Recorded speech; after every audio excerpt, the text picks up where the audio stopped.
کے علی دوست ہیں. تو کیسی بےہودہ بات کر رہے ہو؟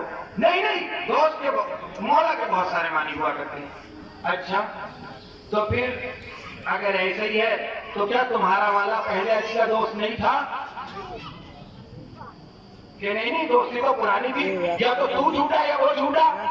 ایک حدیث پہلے سناؤں پھر نتیجہ آپ کے ذریعے انشاءاللہ آپ کی خدمت میں حاضر ہے کہ اللہ کے نبی کی حدیث کو مانتا ہے کہ مانتا ہوں. کیا فرمایا؟ لا یحبک الا مؤمن ولا یبغضک الا منافق. آپ سے محبت نہیں کرے گا مگر مومن اور آپ سے بغض نہیں رکھے گا مگر منافق. کا حدیث مانتا ہے، مسلم کی حدیث سے کہاں مانتا ہوں. کا پھر یہ بتا کہ جب جناب امیر کو ہاتھوں پر بلند کر کے اللہ کے نبی نے فرمایا تھا من کنت مولا ہو تو علی مولا، تو پھر ایک آیا اور آنے کے بعد کا بقن بقن یا ابن ابی طالب اصبحت مولا و مولا کل مؤمن و مومنۃ. اے ابو طالب کے بیٹے مبارک ہو آج آپ میرے مولا اور تمام مومنین کے مولا بن گئے. تو یہ اتنے عرصے کیا دشمن علی تھا؟ اگر دشمن علی تھا تو 23 سال تک منافق تھا. بتاؤ مومن کہے گا یا منافق کہے گا؟ پھنس جائے گا جناب، جواب نہیں ہے. اچھا موٹی عقلوں میں ایسی باریک باتیں نہیں آیا کرتی، ان کے لیے چھوٹی سی حدیث اور سنا دوں. گھر کے بھیجی تھے جناب، بہت کچھ لکھ کے چلے گئے. میں تو یہ نہ سمجھ پایا ادھر تھے ادھر تھے، کہ جو آپ کوئی معنی لکھ سکے وہ انہوں نے لکھ دیا. احمد بن حنبل کی کتاب ہے فضائل الصحابہ، اس کے اندر اس نے حدیث نقل کی اور قیامت کی حدیث ہے جناب. اردو زبان میں نے مسند احمد بن حنبل کے اس کو پورا ایک مقالہ لکھا، کسی کو درکار ہو تو لنک دے دوں گا. تو اس میں اردو ترجمہ لے کے آیا میں. اردو ترجمہ دیکھے کہ کیسے مولوی جو ہے وہ پریشان ہو گئے. وہ حدیث کیا ہے؟ وہ حدیث یہ ہے قام امیر المومنین علی رحبہ.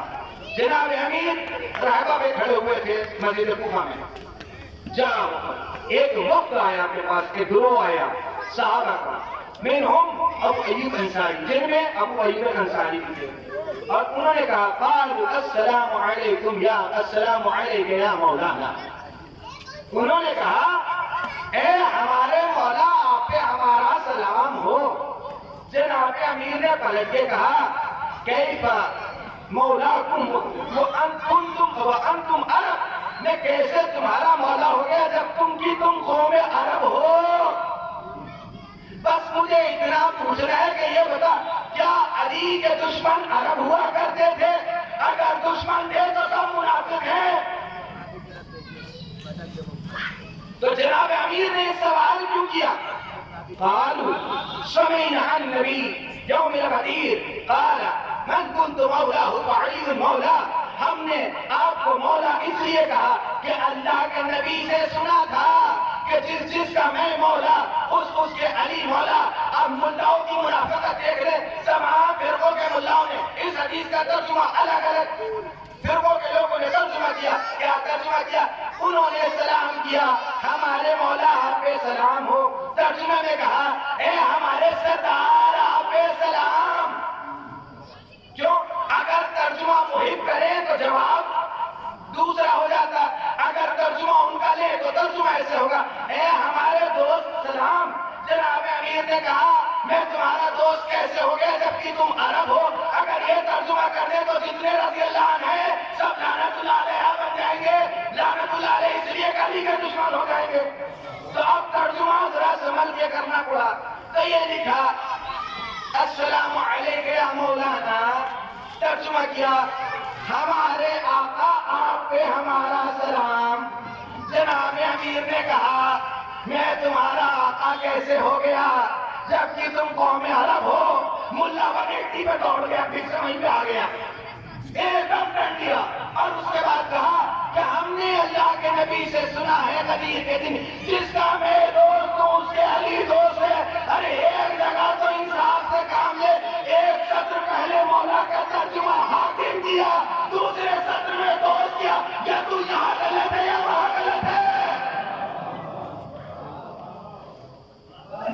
بس یہی وجہ تھی کہ العلل کے اندر احمد سے جب پوچھا گیا کہ جناب والا بتائیے کہ حدیث من کنت مولا کا ترجمہ کیا ہے؟ کہا خاموش ہو جاؤ، حدیث صحیح ہے، جیسے ہے ویسے بیان کر دو، معنی میں گھسنے کی تمہیں ضرورت نہیں ہے۔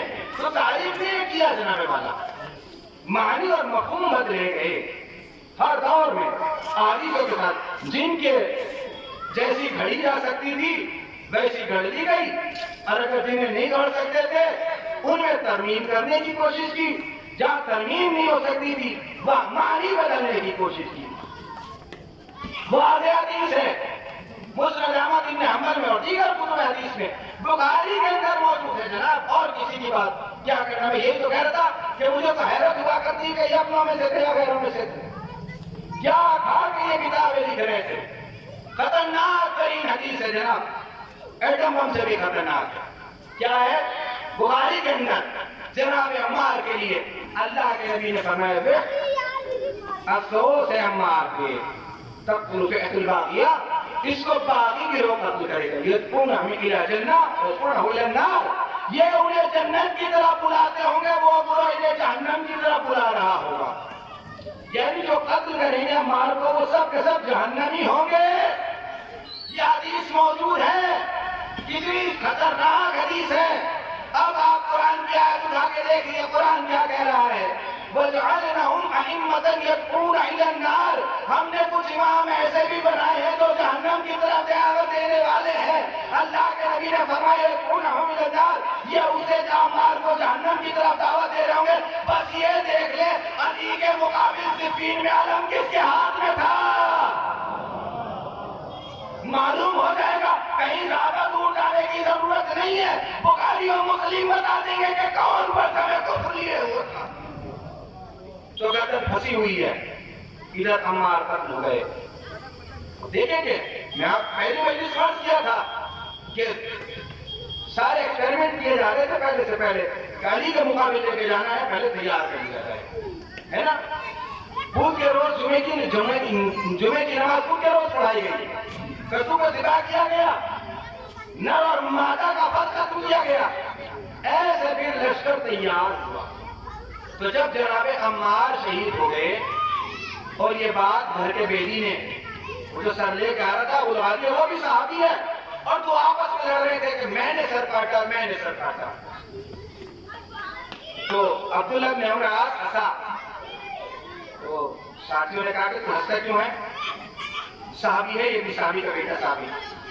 تو اس نے کہا کہ یہ لڑ رہے ہیں اس بات میں سر کاٹ کے لایا، اور میں اللہ کے نبی سے سنا تھا کہ عمار کا قاتل جہنمی ہے، یہ جہنم اپنے لیے خرید رہے ہیں۔ اور جیسی یہ سنا تو اس کے کان کھڑے ہو گئے، اور حدیث کے جملے ہیں کہ اس نے مراد سے کہا اپنے پیشاب میں لوٹنے والے اس بچے سے کہے کہ خاموش ہو جائے، دیکھتا نہیں ہے کہ کیسا حساس موقع ہے، وہ بھی کم عقل کا کچھ ہلکا تھا۔ اس نے کہا ایک حدیث اور سنا تو کہ کیا ہے؟ کہ وہ یہ ہے کہ عمار کو باغی گروہ قتل کرے گا، مبارک ہے تو باغی گروہ کا سردار ہے۔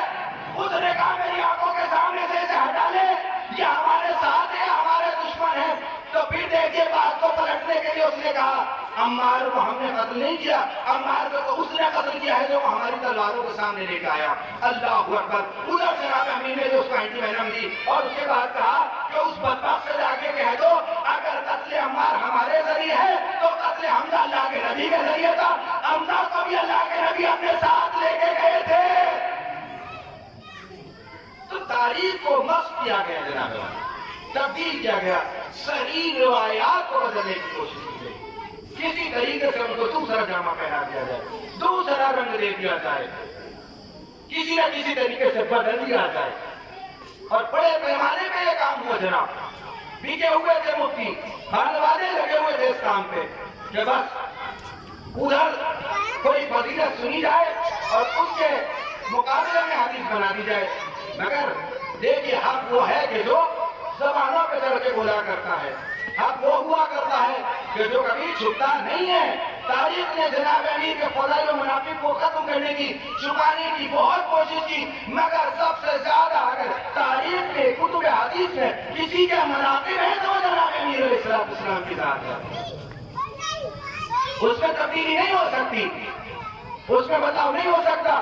وہ جو پیوند ہوا کرتا ہے نا وہ الگ سے پکڑا جاتا ہے، اللہ کے نبی نے فرمایا بہترین خواتین 4 ہیں. پہلے جناب مریم، آسیہ، خدیجہ، سیدہ کائنات. اب جب حدیث میں ان 4 کے نام دیکھے تو کچھ اپنے لیے بھی کرنا تھا کہ ہمارے لیے یہ کہا تھا کہ تمہاری مثال ایسی ہے جیسے کھانوں میں ہریرے کے اوپر سب کو فضیلت ہوا کرتی ہے. تو جب میں نے یہ 4 والی حدیث سنائی تو وہ کہنے لگا کہ تم نے حدیث آدھی پڑھی ہے. میں نے کہا کہ پوری پڑھو. امی کو ہریرے سے نسبت دی گئی ہے اور میں نے کہا اگر مجھے چاؤمین پسند ہو تو لازمی ہے کہ میں ہریرا پسند کروں گا.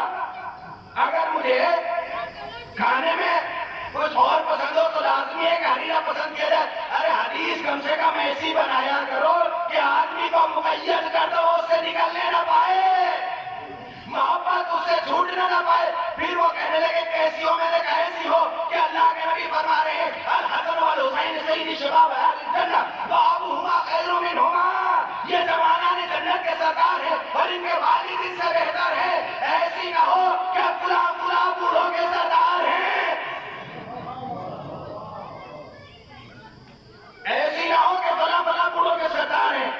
تو کہنے لگے اس میں کیا برائی ہوگی نا بھئی, یہ جوانوں کے ہو گئے وہ بوڑھوں کے ہو گئے.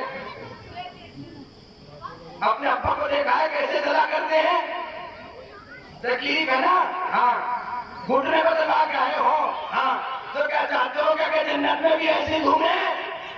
نہیں, وہاں نہیں گھوم سکتے. وہاں کیسے کہ جوان بن کے جانا چاہتے ہیں تو پھر ان بوڑھوں کا کیا کام ہوگا؟ کہنے لگا سمجھے نہیں, جو جوان ہوں گے وہ ان کی قیادت میں ہوں گے اور جو بوڑھے ہوں گے وہ ان کی قیادت میں ہوں گے. بوڑھے بھی جائیں گے کہ جنت میں؟ کیوں بوڑھے کیوں نہیں جا سکتے؟ بوڑھوں کا کیا قصور ہے؟ تو میں نے کہا جہالت کی باتیں نہ کرو. ترمذی کی حدیث سنو. ایک خاتون آئی, آنے کے بعد کہنے لگی, سنا ہوا واقعہ آپ کا, مجھ بوڑھی کے لیے دعا کر دے اللہ مجھے جنت میں جگہ دے. آپ نے فرمایا بوڑھی جنت میں نہیں جائے گی, وہ رونے لگی. اس نے کہا میرا جرم کیا ہے, مجھ بوڑھی کے لیے دعا کر دے اللہ مجھ بوڑھی کو بھی جنت میں بھیجے. آپ نے کہا بوڑھی جنت میں نہیں جائے گی. پھر کہا اس نے کہ میرا کیا قصور ہے, میرے حق میں دعا کر دے اللہ مجھ بوڑھی کو بھی جنت میں بھیجے. آپ نے کہا بوڑھی جنت میں نہیں جائے گی. رو کے عرض کرنے لگی ارے تو پھر میرا کیا ہوگا؟ آپ نے مسکرا کے کہا جنت میں جو جائے گا جوان ہو کے جائے گا. جنت میں بوڑھوں کا کوئی کام نہیں ہے. بس روایت میں ہیرا پھیری کر دی, وہ سرداری کہیں اور کی تھی, وہ سردار کہیں اور کے تھے, جنت کے نہیں تھے. ان کا احب اللہ, اللہ اکبر, اللہ محبت کرتا ہے اس سے جو حسین سے محبت کیا کرتا ہے. حدیث یہ ہوا کرتی ہے نا, من غلط حدیثیں پکڑ لی جاتی ہیں, من غلط حدیثوں میں کچھ نہیں ہو سکتا. یہی حدیث جو آپ کو میں نے سنائی کہ ان سے محبت نہیں کرے گا جناب میں سے مگر مومن اور بغض نہیں رکھے گا مگر منافق. تو کہا کہ حدیث کو بالکل صحیح ہے. اس کا اگر سنا بھی تو میں نے کہا کیا ہے, کہا کہ انصار کا بغض نفاق ہے اور انصار سے محبت ایمان ہے. تو علی کے لیے بھی کہا, انصار کے لیے بھی کہا. اب فرق کیا ہے, علی کے لیے بھی بات ہوگی, انصار کے لیے بھی تو بات ہوگی. میں نے کہا بس کیا کہا جائے, حدیثیں کرنے سے پہلے یہ تو سوچ لیا کرو کہ وہ کہیں قرآن کے مخالف نہیں ہے. بولے اس کو قرآن کی کیا مخالفت نظر آ رہی ہے؟ میں نے کہا تجھے دکھاتا ہوں. اٹھا سورہ توبہ, اللہ کیا کہہ رہا ہے, اہل مدینہ میں سے مغضوب علیہم النفاق, یہ اہل مدینہ ہیں کہ جن کے دلوں میں نفاق بھرا ہوا ہے. وحالہم, اور مدینے کے اطراف میں بھی ہے, لا تعلمون, آپ ان کو نہیں جانتے, نحن نعلم, ہم ان کو جانتے ہیں. یہ اہل مدینہ جو خود نفاق کے پیپے ہیں, جو نفاق سے بھرے ہوئے ہیں, انہیں کیسے ایمان کی کسوٹی بنایا جا سکتا ہے؟ قرآن انہیں منافق کہے اور تم انہیں ایمان کا مظہر بناؤ, تو اللہ کی مانے تم اللہ کی مانے. تو کہنے لگے کہ حدیث تو حدیث ہے. میں نے کہا تمہیں یہ سمجھ آ گئی اور جو انصار تھے انہیں سمجھ میں نہ آئی. بولے کہ انصار کیا کہا کرتے تھے؟ میں نے کہا انصار کی زبانی سنو گے, انصار تمہیں بتائیں گے. جب ابو سعید خدری سے پوچھو گے تو وہ تمہیں بتائیں گے. جابر بن عبداللہ سے پوچھو گے وہ تمہیں بتائیں گے. وہ کہتے تھے ہم معاشر الانصار اپنے اپنے بچوں کی طہارت کا اندازہ اس سے لگایا کرتے تھے کہ والی کے محب ہیں یا مومن ہیں. اگر محبت ہوا کرتی تھی سمجھ جاتے تھے حلال نادے ہیں. تو انصار تو خود ان کی محبت کے ذریعے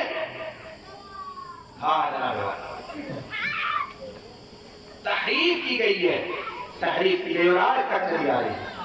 قرآن کی تفسیر ہو، احمد علیہ السلام کے متعلق حدیث ہو، 50 سال کے اندر ایک واقعہ رونما ہو جائے، اتنی جلدی خانوائد نبوت کا خاتمہ کیا جائے اور امت خاموشی کے ساتھ دیکھتی رہے. یہ 50 سال کی محنت تھی جو چلی آ رہی تھی، روز و شب جو حدیثیں بیٹھ جا رہی ہیں، اس کا اثر تھا. کیسی کیسی حدیثیں تھیں، حاکم کے خلاف نہیں کھڑا ہوا جا سکتا. آج تک مفتی لکھ رہے ہیں کہ حسین اپنے نانا کی تلوار سے نعوذ باللہ من ذالک قتل ہوئے تھے، اس لیے کہ انہوں نے حاکم وقت کے خلاف خروج کیا. نعوذ باللہ من ذالک. جب بے ارادگی کے شکار ہوا کرتے ہیں تو پھر اسی طریقے سے فتنہ و فساد میں گرفتار ہوا کرتے ہیں. رائے حق نظر نہیں آیا کرتا. ہاں، مگر کربلا والوں نے صبح و قیامت کے لیے حق و باطل کے درمیان میں واضح لکیر کھینچ دی اور بتا دیا ایسا صبح سے آپ عزاداری کر رہے ہیں. یہ کے بعد ادھر مجلس، دوسری کے بعد تیسری، دیکھ رہا ہوں یہ چہرے تھکے ہوئے ہیں. اللہ اکبر. آج سے 1300 سال پہلے امام وقت نے آپ کے حق میں ہمارے حق میں دعا کی تھی. امام سجاد نے فرمایا تھا وہ سانسیں کہ جو ہمارے لیے آہ بھرا کرتی ہیں تصویر سے ہی ہوا کرتی ہیں. ابن عمارہ نے دیکھا امام سجدے کی حالت میں کہتے ہیں الہی وہ آنکھیں تو جو گریان ہیں، الہی وہ بال جو پریشان ہیں، الہی وہ چہرے ہمارے لیے پژمردہ ہو گئے، الہی وہ جسم جو ہمارے لیے ڈھال ہے، میں سب کو تیری امان میں دیتا ہوں. الہی یہ امانت ہے میری، ان کی عبادت فرما. یا آل محمد کے غم میں غمگین ہیں. اللہ اکبر. فرمایا اے مسلمان جب تم نکلے گے نا اس وقت میں دیکھو گے کہ کس بہترین مذہب پہ تھے. آنکھوں کے آنسو اس وقت میں تمہارے لیے خیر کا سبب بن رہے ہوں گے. جب تم نکل رہا ہوگا نا تو سیدہ کائنات کہہ رہی ہوں گی ہے ملک الموت میرا حسین کا جانے والا ہے، تیزی سے روح نہ نکالنا. وہ کہے گا بی بی ارے مجھے معلوم ہے اس کے لیے تو توبہ کا پھول لے کے آؤں گا. دنیا میں تمہارے لال پہ گریا کیا ہے، آج آرام سے سکون کے ساتھ سوئے گا.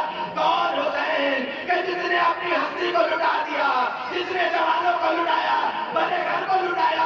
کس کے لیے؟ امت کے لیے. آخری وقت میں بھی اگر زبان میں کسی کا ذکر ہے تو امت کا ذکر ہے. سید سجاد جب جانا میرے شیعوں کا میرا سلام. اللہ اکبر. ارے علی اصغر کی گردن پہ تیر، شیعوں کو یاد کیا. اے جانے والوں، ارے کربلا میں ہوتے دیکھتے تمہارا امام کس طریقے سے بچے کے لیے پانی مانگتا تھا.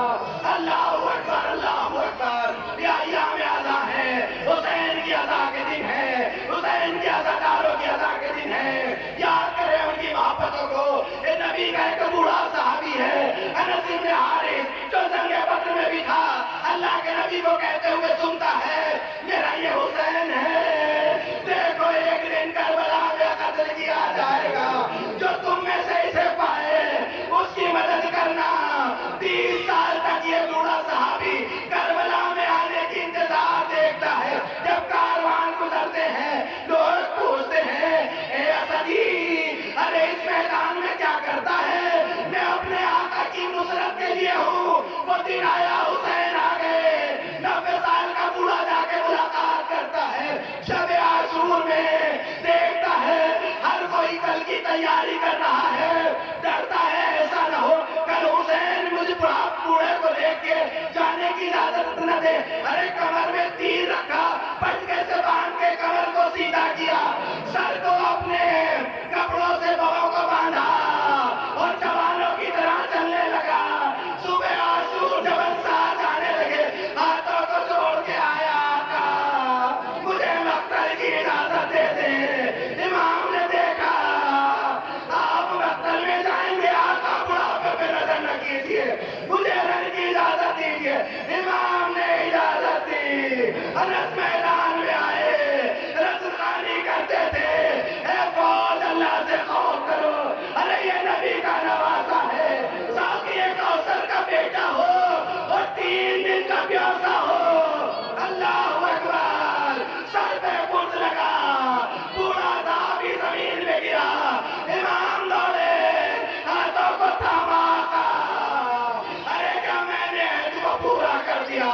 امام روئے اے انس اللہ تمہیں جزائے خیر دے تم نے اپنے وعدے کو پورا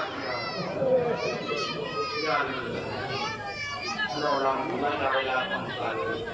الہی صاحب سلامت مسلمات اس کو اللہ نے قبول فرما حجت آپ کو تعجیل فرما ہم سبھی کو ان کے انصار مددگار میں شامل ہونے کی توفیق عطا فرما الہی تمام شان بیت میں بان بیت علیہ السلام سب کی جان مال عزت اور ناموں سے حفاظت فرما الہی عزاداروں اور عزاداری کو اپنی زمان میں رکھ اور الہی جو اس کے دشمن ان کو اس پر نابود فرما آمین یا رب العالمین